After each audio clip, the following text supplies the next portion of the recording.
मंदं हसन्तं प्रभयालसन्तं जनस्य चित्तं सततं हरन्तं वेणुं नितान्तं मधुवादयन्तं बालं मुकुन्दं मनसा स्मरामि। मृदु हास्य करने वाले, तेज से चमकने वाले, हमेशा लोगों का चित्त आकर्षित करने वाले, अत्यंत मधुर बांसुरी बजाने वाले बाल कृष्ण का मैं मन से स्मरण करता हूँ।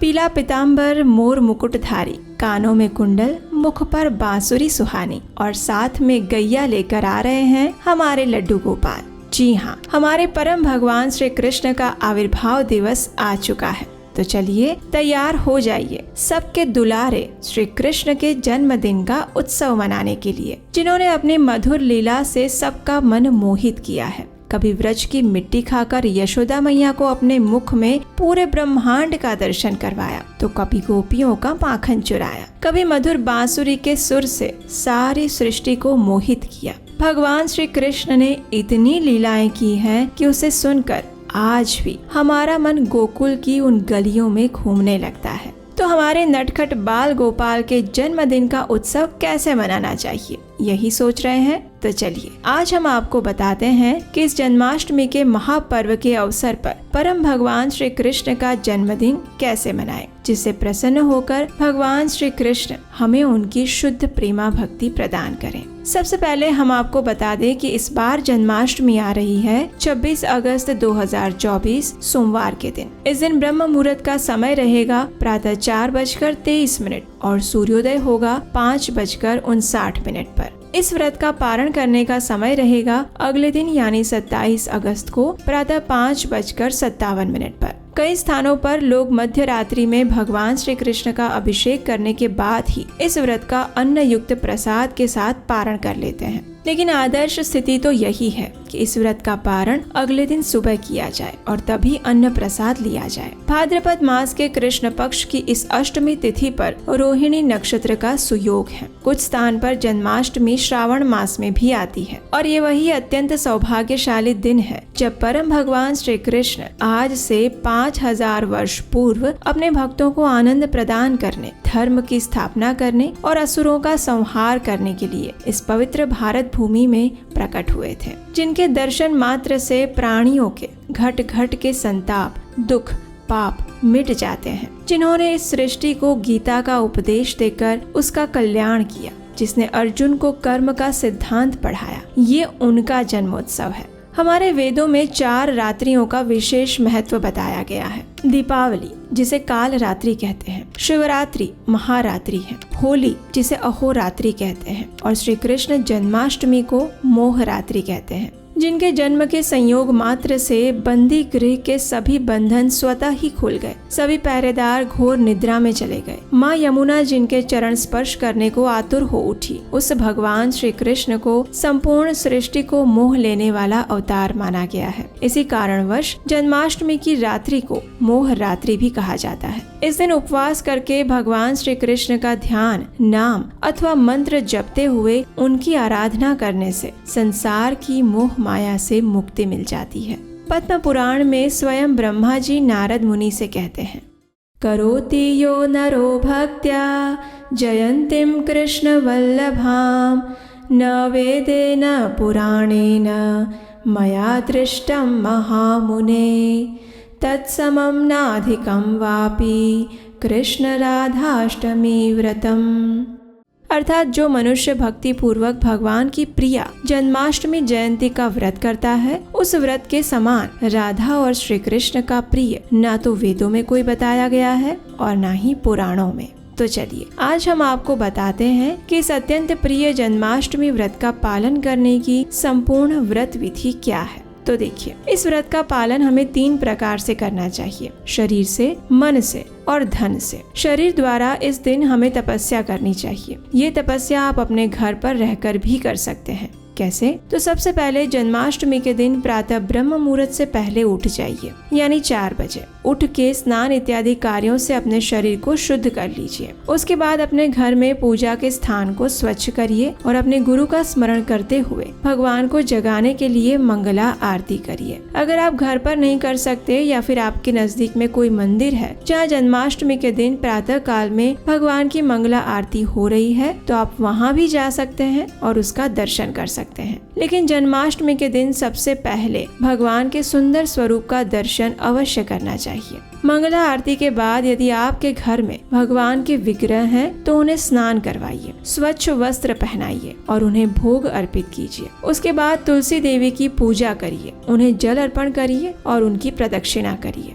अब उनके समक्ष बैठकर हरे कृष्ण महामंत्र यानी हरे कृष्ण कृष्ण कृष्ण हरे हरे, हरे राम राम राम हरे हरे, इस महामंत्र की कम से कम 16 माला, 25, 32 या 64 माला का जप करिए। हो सकता है कि आप सभी माला एक साथ बैठकर प्रातः समय में ना कर पाए, कोई बात नहीं, जितना भी सुबह कर सकते हैं करिए। बाकी माला दिन के समय में भी की जा सकती है। अब जन्माष्टमी के दिन प्रत्येक व्यक्ति को उपवास का पालन करना चाहिए। एकादशी की तरह ही इस दिन भी जो व्यक्ति अन्न भोजन खाता है उसे नरक में जाना पड़ता है। इसलिए जन्माष्टमी के दिन भी किसी भी प्रकार से अन्न का सेवन ना करें। कई भक्त इस दिन संपूर्ण निर्जला उपवास का पालन करते हैं और रात्रि में 12 बजे भगवान का अभिषेक होने के बाद उसी चरणामृत का पान करके व्रत खोलते हैं। लेकिन सभी के लिए ये संभव नहीं हो पाता है, तो आप दिन में 1 या 2 बार जल के साथ फल या दूध लेकर भी उपवास कर सकते हैं। अगर बहुत ज्यादा आवश्यकता नहीं है तो जन्माष्टमी के दिन पका हुआ भोजन भी नहीं लेना चाहिए, यानी एकादशी प्रसाद। लेकिन गर्भवती महिलाओं, बच्चों, वृद्धों या फिर बीमार लोगों के लिए ऐसा कोई नियम नहीं है, वे ले सकते हैं। अब जन्माष्टमी का पालन मन से कैसे करें? तो संपूर्ण समय अपने मन में भगवान श्री कृष्ण का स्मरण और चिंतन करना चाहिए, कोई भी भौतिक बातें या विचार नहीं। इस दिन अधिक से अधिक हरे कृष्ण महामंत्र का जप करना चाहिए, परम भगवान श्री कृष्ण की कथा सुननी चाहिए और श्रीमद् भागवतम से भगवान की लीलाओं को पढ़ सकते हैं। इस दिन आप अपने किसी नजदीक के मंदिर में जाकर सेवा भी कर सकते हैं। जब आप उपवास द्वारा तपस्या करके भी भगवान की कोई सेवा करते हैं तो इससे भगवान अत्यधिक प्रसन्न होते हैं। इसलिए इस दिन किसी भी इस्कॉन मंदिर में या फिर अपने नजदीक के कोई भी मंदिर में जाइए और उनसे सेवा मांगिए। इस दिन अपने मन को संपूर्ण रूप से भगवान श्री कृष्ण के ऊपर केंद्रित रखना चाहिए और किसी भी प्रकार की भौतिक चर्चा, समय व्यर्थ करना और क्रोध नहीं करना चाहिए। इस दिन टीवी, सीरियल्स इत्यादि देखने में समय ना गवाएं, किसी की निंदा या चुगली ना करें, अनावश्यक भौतिक चर्चा से अपने आप को दूर रखें। ऐसे कार्य करें जो आपके मन और चेतना को श्री कृष्ण के साथ जोड़ने में सहायक बनते हैं। और धन से भगवान की सेवा हेतु आपको इस दिन सुयोग्य व्यक्ति को या फिर अपने किसी भी नजदीक के मंदिर में जाकर भगवान की सेवा के लिए दान अवश्य देना चाहिए। इससे आपके धन का तो शुद्धिकरण हो ही जाता है, साथ साथ आपको पुण्य भी प्राप्त होता है।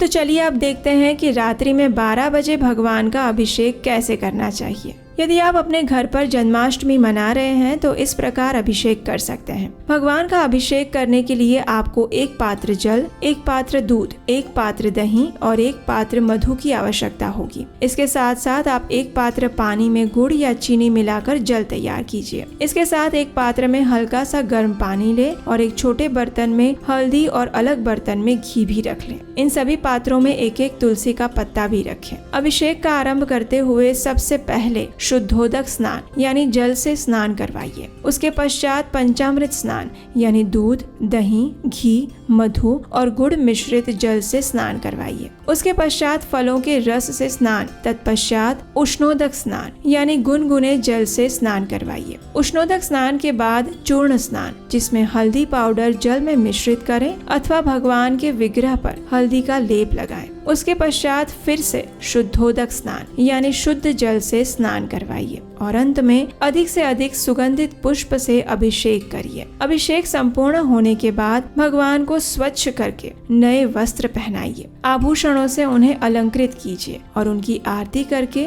भोग अर्पण करिए। इस दिन आप उनके लिए विशेष मिष्ठान्न में माखन, मिश्री, श्रीखंड, पेड़ा, खीर, मालपुआ इत्यादि बना सकते हैं। और भी स्वादिष्ट और सात्विक भोजन बनाकर आप इस दिन भगवान को अर्पित कर सकते हैं, लेकिन प्रयास करें कि बाहर से लाया हुआ आहार अर्पित ना करें। अभिषेक पूर्ण होने के बाद अब आप उस चरणामृत का पान करें और यदि आवश्यकता है तो एकादशी प्रसाद के साथ मध्य रात्रि में अपना व्रत खोल सकते हैं। तो इस प्रकार हमें भगवान श्री कृष्ण के आविर्भाव दिवस का उत्सव मनाना चाहिए, इस संपूर्ण व्रत का पालन करना चाहिए। और अगर आपको इस वीडियो से महत्वपूर्ण जानकारी प्राप्त हुई है और आप इस वैदिक कथाओं के प्रचार कार्य में हमारी सहायता करना चाहते हैं तो स्क्रीन पर दिए गए नंबर पर अपना आर्थिक योगदान भेज सकते हैं। आपके द्वारा दी गई सहायता से हम इस सनातन संस्कृति के ज्ञान को विश्व के कोने कोने तक पहुंचाने का प्रयास कर रहे हैं। और ऐसा ही एक प्रयास है हमारा आने वाला कृष्णायन प्रोजेक्ट, जो बस कुछ ही समय में आने वाला है। ये प्रोजेक्ट भगवान श्री कृष्ण की बाल लीलाओं पर आधारित एनिमेशन कथा श्रृंखला का है, जिसे श्रीमद् भागवतम पुराण से यथारूप में लिया गया है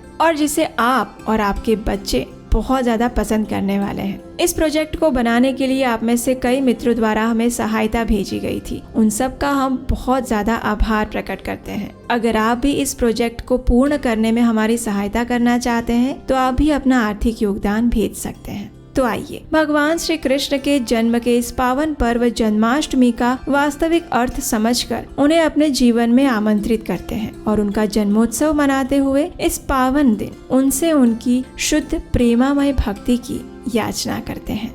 हरे कृष्ण।